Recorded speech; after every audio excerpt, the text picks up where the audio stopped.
A segunda temporada de Dark, a primeira produção original alemã da Netflix, já tá aí entre nós, mas talvez você não lembre tudo que rolou na primeira temporada, ou talvez até agora também nem tenha entendido tudo que rolou na primeira temporada. E tá tudo bem, essa série é uma desgraça de complicada mesmo. Mas se mesmo sem entender tudo muito bem, alguma coisa no seu coração fez você se apaixonar por essa série, esse vídeo é pra você. Vem comigo depois da vinheta que a gente vai tentar lembrar tudo que rolou no primeiro ano de Dark e entender um pouquinho dessa bagunça.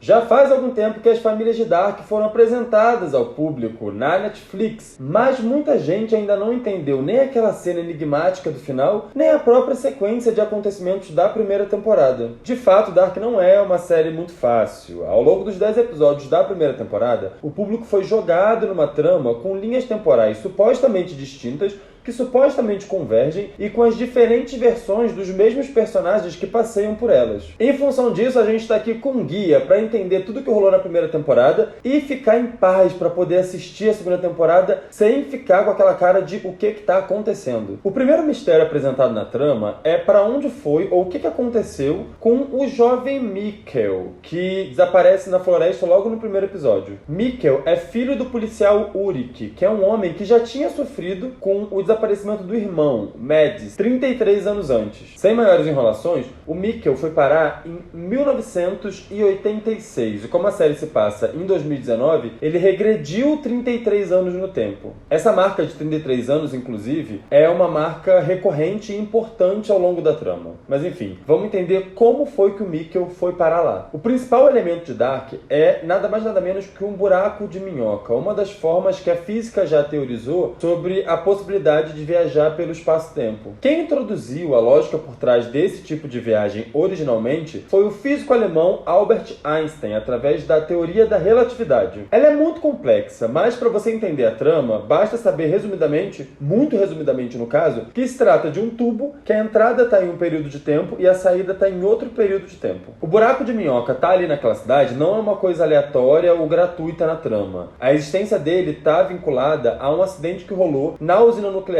que serve de background para a trama. Localizadas exatamente embaixo do acidente que criou essa distorção no espaço-tempo, as cavernas de Winden conseguem conectar, na verdade, 3 tempos diferentes: 1953, 1986 e 2019. Os 3 estão separados por 33 anos. Voltando ao Mikkel, a trajetória dele na série é bem curiosa. É claro que o jovem Mikkel, num primeiro momento, ele tenta voltar para o tempo dele, ele tenta voltar para 2019. Só que depois de uma série de tentativas sem sucesso, ele chega a quebrar a perna no processo, ele aparentemente desiste e se conforma com estar naquele tempo ali. Vivendo no passado, ele é adotado pela Inês, ele adota o nome de Michael e vira um personagem que é muito conhecido para o público logo no começo da série. Ele é ninguém menos que o marido da Hannah e o pai do Jonas, aquele personagem enigmático que tinha cometido suicídio. Ao longo da trama, existem vários outros desaparecimentos de crianças que somem em um período de tempo e são levadas para outro. E a gente vai falar sobre isso mais adiante. Contudo, o do Michael, ele é extremamente especial por um motivo. Ele foi o único capaz de gerar impactos de verdade na realidade. Enquanto todas as outras crianças foram mortas, o Michael não só cresceu, casou, como ele gerou um descendente, o Jonas. Isso faz com que 33 anos à frente, ele chegue no ponto em que ele sabe que ele mesmo vai voltar ao passado. A partir daí, restam 2 opções para ele. Ele pode ou evitar o próprio sumiço, ou não fazer nada e manter o ciclo estabelecido como está. O problema é que, se ele vai lá e impede a versão mais jovem dele de entrar no buraco de minhoca e acabar caindo no passado, ele imagina que supostamente todos os 33 anos que ele viveu depois daquilo vão desaparecer. Por consequência, o filho dele vai desaparecer também. O suicídio dele com certeza está ligado a esse questionamento e essa segunda temporada deve trazer mais respostas e mais detalhes ligados a isso. Como a gente falou agora há pouco, o Michael não foi a única criança que desapareceu no tempo. A gente tem mais alguns casos aí nessa conta. Um deles é o Eric, que foi o sumiço dele que motivou aquele grupo de jovens a ir até a caverna e acabar perdendo o Michael. Michael. Outro que some é o Yasin, que some poucos dias depois também do Eric e do Mikkel terem desaparecido. E claro, a gente não pode esquecer o do próprio Mads, que, 33 anos antes tinha sumido também. O Ulrich, que é policial e é o pai do Mikkel, ele acaba sendo encarregado do caso do Eric. E ele emenda a busca pelo adolescente com a busca pelo próprio filho. E, meus amigos, é quando ele encontra o primeiro corpo desses jovens. A questão, queridos, para a cabeça explodir, é que aquele corpo não é de nenhum dos dois jovens que tinha desaparecido, mas o corpo é do Mads, o irmão dele, que tinha desaparecido 33 anos antes. E para ficar mais confuso ainda pro homem, ele ainda estava com a mesma aparência que ele tinha na época do desaparecimento dele, há 33 anos. E o que aconteceu com Eric e com Yasin? Pois bem, os dois, assim como Mads, não encontraram um final feliz. O corpo dos dois é encontrado numa pilha de areia em 1953, antes mesmo da usina nuclear ser construída. Tem algumas particularidades no corpo já morto, do Yasin, do Eric e do Mads, que é importante a gente ressaltar. Todos os três estão com os tímpanos explodidos e com os olhos queimados. Como a gente já tinha dito antes, o Mikkel foi a única criança que desapareceu e não foi assassinada, não teve um final triste, mas isso só aconteceu porque o processo de viagem temporal dela foi muito diferente do processo de viagem dessas últimas 3 pessoas que a gente falou agora. O Eric, o Yasin e o Mads também atravessaram o tempo através desse buraco de minhoca, mas enquanto o Mikkel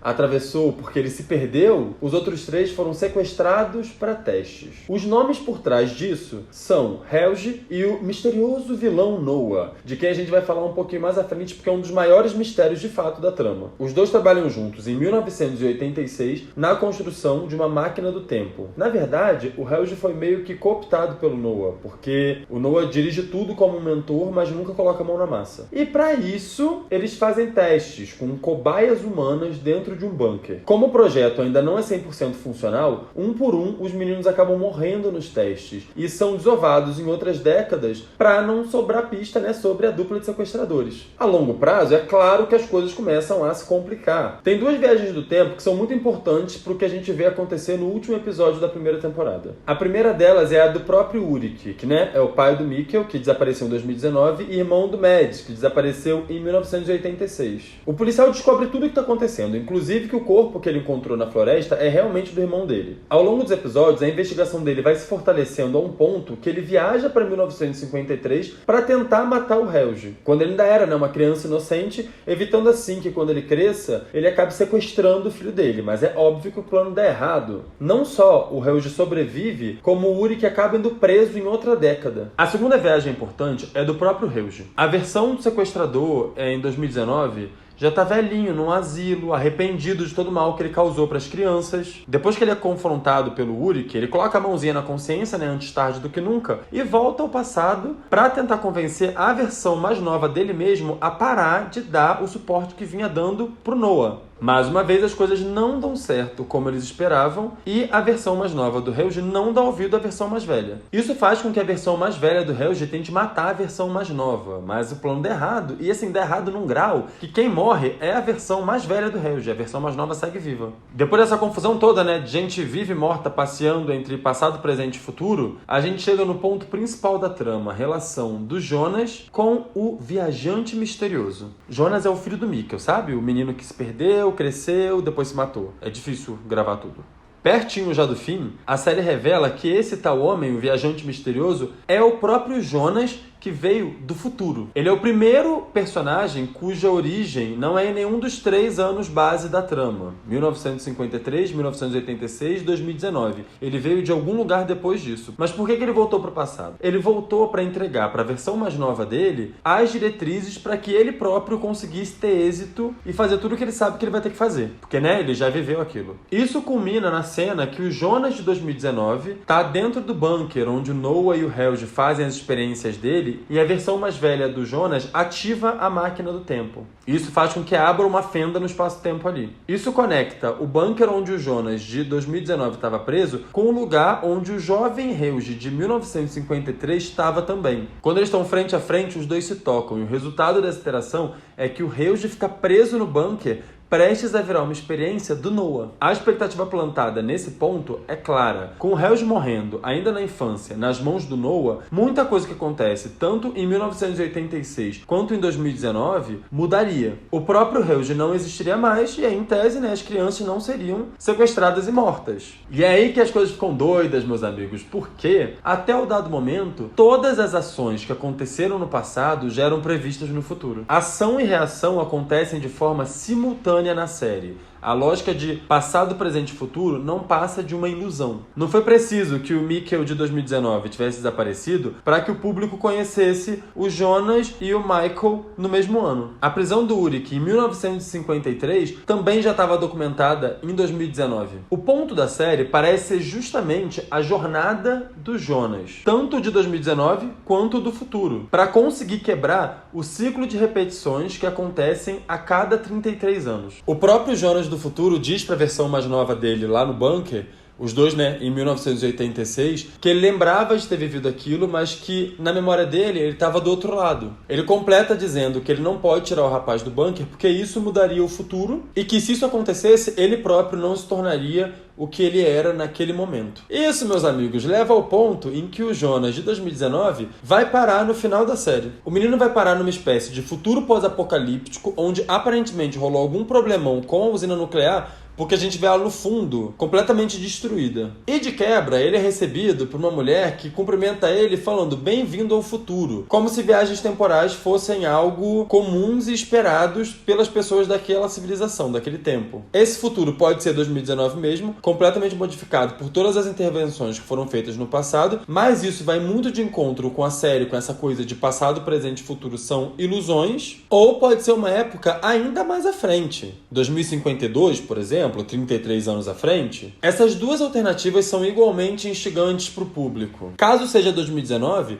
o futuro foi realmente alterado pelas ações dos personagens. Agora, caso seja 2052, o público vai conhecer a realidade da onde o Jonas do futuro veio. E vamos falar também sobre as várias questões que envolvem a identidade do Noah. A série introduz que o Noah está meio que numa espécie de batalha com a Cláudia, a ex-chefe da central nuclear de Winden. O próprio Noah diz que ela é sua principal rival na batalha pelo controle absoluto das viagens de tempo. O que abre espaço, obviamente, para a gente pensar um pouquinho mais sobre o tal acidente que acabou criando o conhecidíssimo buraco de minhoca de Winden. Não está claro ainda até que ponto Dark é uma série maniqueísta, onde o Noah seria o vilão e a Cláudia seria a mocinha. Assim como Noah manipula o Helge, a Cláudia também influencia algumas das ações do Jonas do futuro. Em 1986, a Cláudia nota que tem alguma coisa muito estranha acontecendo na usina nuclear depois de uma experiência bizarra. Já em 2019, ela já está completamente diferente. E tem um papel muito importante na jornada do Jonas quando ela entrega para ele um manual para construir um dispositivo que é capaz de destruir o túnel do tempo que é usado na série. Pro Noah, apesar disso, as intenções dela não são exatamente as melhores. Ele diz que se o Jonas fizer as coisas que ela fala para ele fazer, o grande prejudicado na história inteira vai ser o próprio Jonas. Ainda sobre o Noah, na real, a identidade dele é um dos maiores mistérios da série. Ele é o único personagem que passeia pelas 3 épocas e é sempre interpretado pelo mesmo ator,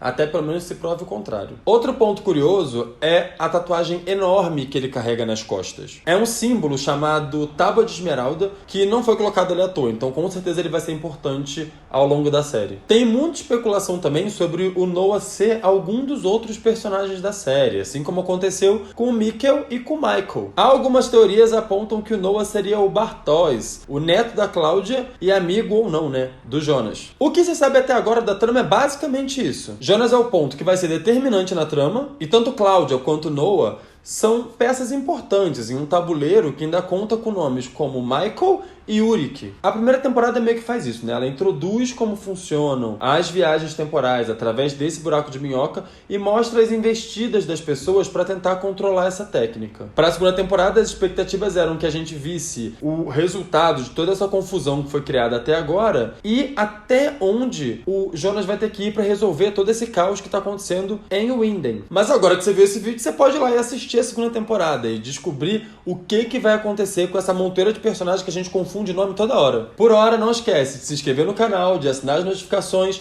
Joga aqui, ó, nos comentários se o vídeo foi útil, se ajudou você a entender alguma coisa, se você ficou mais perdido da cabeça ainda, se você quer mais vídeos de Dark. Joga aqui que a gente vai ler tudinho. Beijos e até a próxima.